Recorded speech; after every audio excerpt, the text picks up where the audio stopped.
구독자분들의 부의 사다리를 제공해 드리겠습니다. 안녕하세요, 부의 사다리입니다. 네, 오늘은 10월 13일 목요일 장마감 후에 SK케미칼과 SK바이오사이언스에 대한 영상 올리도록 하겠습니다. SK케미칼 오늘 드디어 8만원이 깨졌습니다. 기다린 건 아니지만 어쨌든 충분히 깨질 수 있는 상황이라고 생각했고요. 지속적으로 신저가 갱신을 하고 있습니다. 시장도 오늘 소폭 하락했는데요. 1.8% 코스피 빠졌습니다. 네, 1.8% 빠졌고 SK케미칼은 1.75% 시장만큼 빠졌습니다.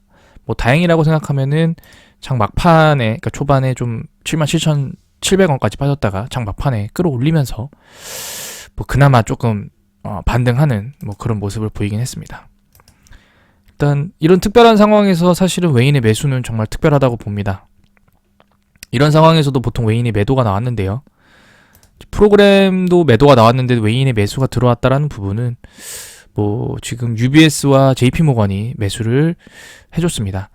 보통 CS증권이 매수를 많이 했는데요. CS증권은 매수와 매도가 혼재되어 있고 UBS와 JP모건의 대량 매수로 막판에 끌어올렸습니다. UBS와 CS증권이 과거에 묻지마 매수를 통해서 주가를 끌어올리던 주체 중에 하나였는데요. 그 주체가 다시 귀환을 하는지 아니면은 그냥 매수가 되는지 아니면은 공매도의 상환인지는 지켜봐야 될 필요가 있을 것 같습니다. 대차장고는 100만 주에서 멈춰 있고요. 오늘 공매도도 여전히 많이 나왔습니다. 18,000주가 나왔기 때문에 사실은 이 골드만 메릴린치 이 둘만 합쳐도 16,000주, 17,000주 가까이 됩니다. 그래서 제가 볼 때는 오늘의 공매도는 모건과 골드만 메릴린치 정도가 하지 않았나라는 생각이 들고요. 결국에 JP모건이 공매도 쪽에서 이 매수로 상환으로 돌아섰는지를 한번 봐야 될 것 같고요. 메릴린치가 그러니까 매매량을 늘리고 있는데 공매도의 포지션을 더 확대할지 아니면은 여기서 멈출지도 좀 지켜봐야 될 부분인 것 같습니다. 오늘 아침에 네이버와 친환경 플라스틱 선순환 생태계 구축이라는 내용이 나왔습니다. 지금 보게 되시면은 그 스마트 스토어에서 이 친환경 플라스틱 소재를 도입을 지원을 해서 파트너들의 ESG 역량 강화를 돕는다. 선순환 생태계를 만든다라는 내용이 나왔는데요. 물론 이게 지금 시장이 좋은 상태에서는 매우 좋은 뉴스라고 볼 수 있습니다. 왜냐하면 SK케미칼이 하고 있는 사업이 결국에 이 IT나 이 어떤 소상공인들한테 결국에 이제 나가 연결이 된다는 내용인데요. 하필이면은 네이버도 지금 신저가를 매일매일 갱신하고 있는 상황에서 아침에 이런 뉴스가 나와서 전혀 도움을 받지 못했던 그런 상황입니다. 네이버는 오늘도 신저가를 갱신했고요. SK케미칼도 오늘 신저가를 갱신했습니다. 연기금의 이 매수도 멈췄고 그 다음에 금융투자도 지속적으로 매수를 해오다가 그 매수를 멈추고 소량씩 계속 매도를 하고 있습니다. 심지어 불과 며칠 전만 하더라도 108,000원이 공개 매수 가격이었는데요. 그 가격 대비 거의 20% 이상 하락했습니다. 108,500원가 27%, 그러니까 상한가를 쳐도 이제 공개 매수 가격으로 바로 올라가기 어려운 상황입니다. 그러니까 사실은 이 당시에 제가 그때 말씀드렸는데 이 낮게 매수하셨던 분들은 사실은 공개 매수 가격에 팔았다가 다시 사도 늦지 않다라는 말씀 한번 드린 적이 있습니다. 물론 대부분의 사람들은 다 위에 있기 때문에 공개 매수 가격에서 사실 분들이 없거든요. 하지만 어찌됐든 팔 수 있는 사람들은 빨리 파는 게 맞지 않나라는 생각은 들었고요. 결과론적으로 보면은 그때 파셨던 분들이 이제 이득을 보신 거죠. 그리고 한 11만원 정도 평단가 조금이었던 분들도 사실은 그 가격에 손절을 하셨다라고 하면, 그리고 지금 다시 샀다라고 하면 어떻게 보면 다 이득인 거죠. 어쨌든 결론적으로 이런 내용들은 다 결과론이기 때문에 지금 상태에서는 크게 의미가 없는 제 이야기라고 할 수 있을 것 같습니다. 결국에 SK케미칼은 프로그램으로 주가가 많이 움직이는 기업이기 때문에 프로그램 매매가 매수로 돌아와야 된다고 생각합니다. 프로그램 매매가 매수로 돌아오면서 외인의 매수가 들어오고 그다음에 연기금이 매수로 전환한다라고 하면 주가는 금방 올라갈 수 있을 거라 생각합니다. 시가총액이 이제는 1조 초반대로 떨어졌고요. 시가총액이 1조 3천억이고 조금만 더 빠지면 1조 미만으로 빠질 수도 있습니다. 지금 상황에서는 미국장이 지금도 하락을 하고 있거든요. 뭐 오르락 내리락 하고 있습니다만 어쨌든 해외 장이 조금 반등이 나오고 2, 3일 정도 지속적인 상승이 나와줘야만 어쨌든 그로 인한 상승이 나올 수 있을 거라 생각합니다. 그 나오기 전까지는 어떤 움직임도 하지 않으시는 게 어떤 우리의 자산을 지키는 데 도움이 되지 않을까라는 생각 듭니다. 네, SK케미칼은 여기서 마치도록 하겠고요. 다음으로는 SK바이오사이언스에 대한 영상을 올리도록 하겠습니다.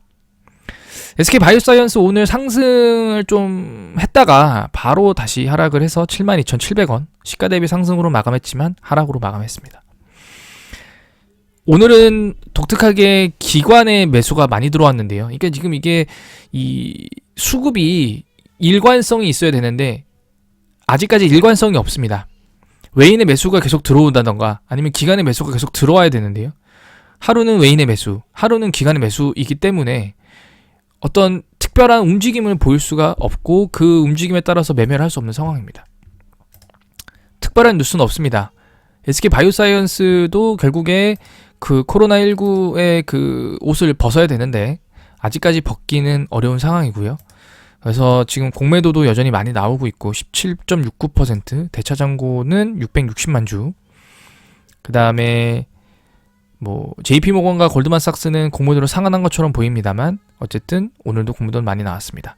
신한금융투자가 SK케미칼에서 공매도를 많이 치는 것 같은데 여기로 넘어간 것 같습니다. 이쪽에서 매도 물량을 계속 늘리더라고요 최근에. 그래서 이런 부분들도 눈여겨보셔야 될 부분인 것 같고요.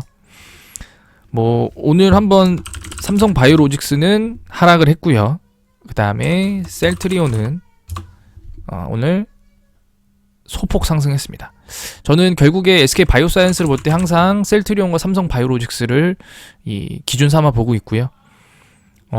현재 지금 뭐 외인의 보유 비중도 많이 줄어들었고 6%에서 4%까지 빠졌고 그 다음에 현재 지금 시장 대비 그래도 버티고 있는 상황인데 최근에 비해서 버티고 있는 상황인데 이렇게 버티다가 올라갈 자리에서 올라가지 못한다라고 하면은 더 큰 하락을 가져올 수밖에 없습니다. 지금 그 노바백스가 지속적으로 반등을 하더라고요. 어제는 모더나도 좀 오른 모습을 봤는데요.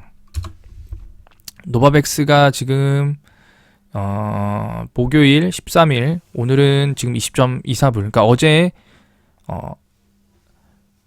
6%까지 20불까지 올라갔습니다. 뭐 지금은 프리장이고요. 프리장에서는 아마 뭐 이 정도 되는 것 같은데 모더나도 어제 물론 이제 시가 대비 하락으로는 끝났습니다만 상승을 하고 마무리를 지었습니다. 거래량이 좀 터졌고요.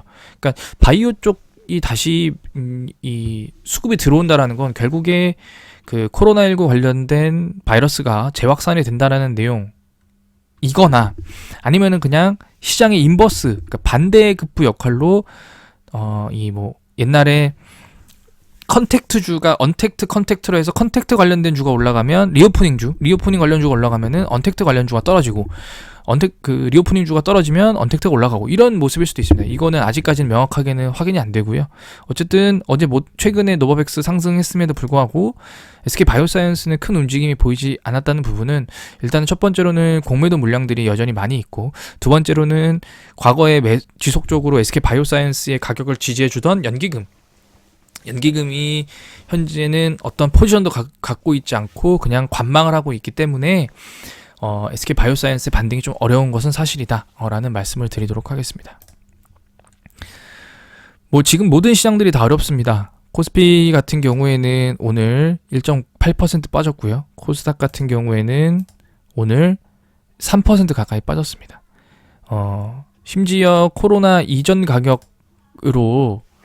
가격보다 더 낮은 가격으로 지금 주가가 움직이는 기업들도 많고요. 그 다음에 뭐 이거는 뭐 특별한 내용이긴 합니다만 이 뭐 정부의 어떤 압수수색으로 폭락하는 경우도 있습니다. 네, 그러니까 뭐 제가 최근에 봤던 인바이오젠 같은 경우에는 지금 거의 주가가 636원, 고점 대비 91% 빠져 있습니다. 불과 2년 만에 2년도 안 돼서 10분의 1 토막 났고요. 그러니까 이런 기업들의 재물을 보게 되면 매우 좋지 않습니다.